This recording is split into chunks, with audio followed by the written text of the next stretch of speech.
मैं ज्योतिषी राम गोपाल भारद्वाज भारद्वाज ज्योतिष केंद्र में आपका स्वागत करता हूँ। ज्ञान की चर्चा को आगे बढ़ाते हुए आज हम फिर से बात करने जा रहे हैं मांगलिक योग के बारे में, और रादर पार्ट 2 में आज हम बात करेंगे मांगलिक योग कैंसिलेशन के बारे में।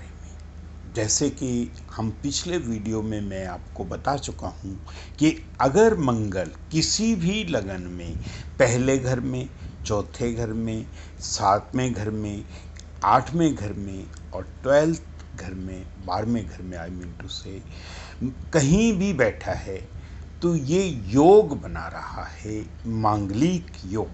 अब 90% कुंडलियों में मांगलिक योग कैंसल भी हो जाता है, जिसके लिए आपको किसी भी ज्योतिषी के पास जाने की ज़रूरत नहीं।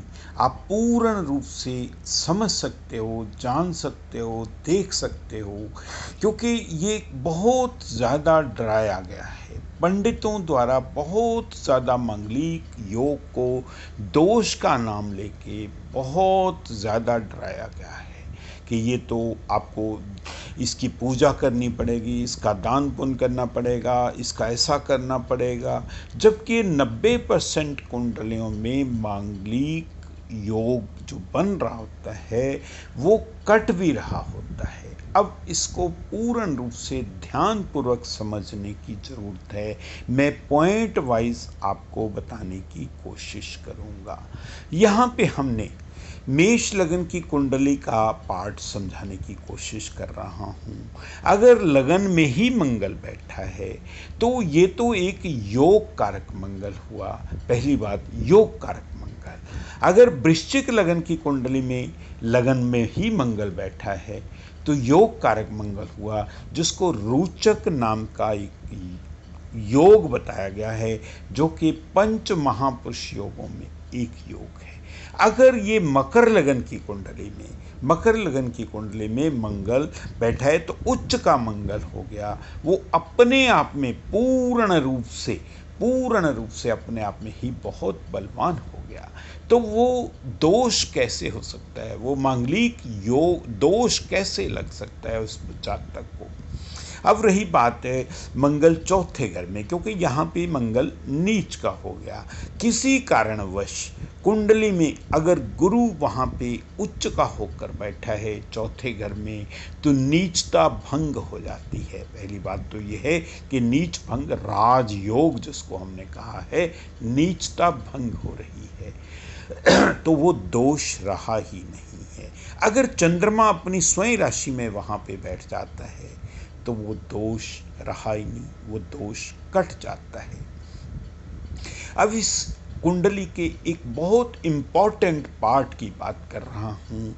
मंगल अगर सप्तम घर में बैठा है, सप्तमेश हो भी समझो, 7वें घर में विराजमान है किसी भी राशि में, अगर उसकी डिग्री वाइज स्ट्रेंथ, जो कि हम बहुत महत्वपूर्ण रखते हैं, जो 0 से 3-4 डिग्री तक है, तो अपने आप में ही पूर्ण रूप से मंगल जो है वो आंशिक रूप से ही रह गया है, तो वो कैसे काम करेगा। वो योग ना दोष रहा ना योग रहा, वो तो कट ही गया, कैंसल ही हो जाता है।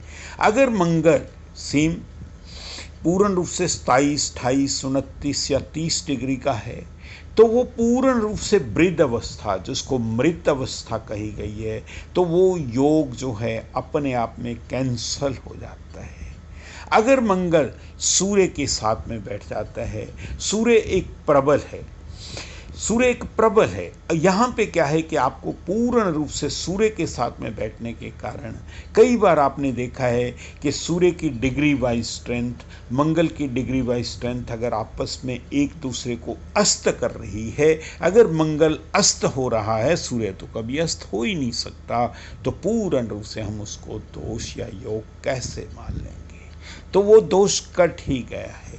अगर किसी कारणवश मंगल 8वें घर में बैठ गया है, मान लो 8वें घर में बैठने के कारण, अपनी स्वयं राशि में बैठने के कारण वो दोष लगा ही नहीं है, क्योंकि अपनी स्वयं राशि को कोई भी नुकसान नहीं पहुंचा सकता।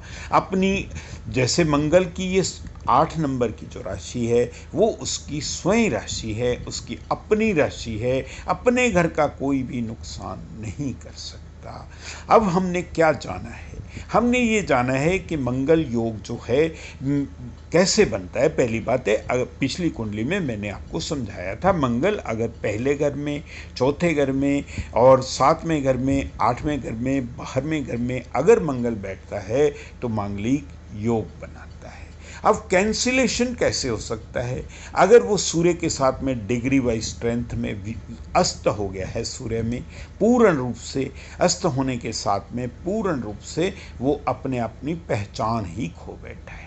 दूसरा यह है कि अगर वो अपनी स्वयं राशि में बैठा है, अगर वो डिग्री वाइज स्ट्रेंथ में कमी है, अगर जिस लगन में बैठा है उस लगन में कर्क राशि में बैठा है, कर्क राशि का स्वयं चंद्रमा यहाँ पे नीचता को भंग कर रहा है और गुरु उच्च का होकर अगर बाई चांस बैठा है, चंद्रमा ना भी बैठा हो तो गुरु बैठ गया है उच्च का, तो ये नीचता भंग हो रही है। अब एक और नियम मैं अब आपको बताने जा रहा हूं। अगर कुंडली का मंगल योग कारक है, योग कारक त्रिकोण का मालिक है, अगर मंगल त्रिकोण का मालिक क्या है? लगन का मालिक है, पंचम बुद्धि का मालिक है, यहाँ पे बैठ गया है। अगर मंगल भाग्य स्थान का मालिक है, केंद्र में बैठ गया है या अपनी स्वयं राशि में बैठ गया है, तो वो एक बहुत बढ़िया, पहली बात तो ये है कि वो मांगलिक योग नहीं होगा। पहली बात तो मांगलिक योग ही नहीं होगा, वो तो मंगल एक बहुत बढ़िया योग बनाता है। भाग्येश जो है, भाग्य का केंद्र में बैठना अपने आप में पूर्ण रूप से बहुत बढ़िया योग बनाता है। वो मांगलिक योग तो रहा ही नहीं है जातक को। अगर डिग्री वाइज स्ट्रेंथ में कमी आ जाती है तब भी ये योग नहीं रहा। वीडियो देखने के लिए मैं आप सब लोगों का धन्यवाद करता हूँ। God bless you all.